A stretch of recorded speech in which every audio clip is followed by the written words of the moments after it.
kad bakaitu, haƙiƙa nayi kuka na wa'ihi saboda halakan da nayi, bi admu'in da hawaye masu yawa sabbin saboda damuwan da nake ciki na soyayyan annabi Muhammadu, wa nawa'ihi kuma nayi shishshika wato wanda akan ce ya Nuhu, ya kai mai yawan shishshika saboda tsoron Allah, to shine wa nawa'ihi fi huzni, a cikin damuwan nan nawa na soyayya, kad sa'adatni, haƙiƙa wannan shishshikan ya taimake ni. Amma fa duk da haka, fa qultu, sai na ce li hadir rakabi, da mai koren raƙuman nan, balligi masharahi, idan ka je garin Madina ka gaishe min da annabi Muhammadu sallallahu alaihi wasallam, wasal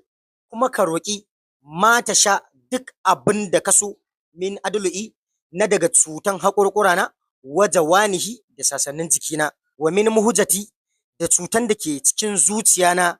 ya zattara fuƙali, ya kai mai taimako na, to da an baka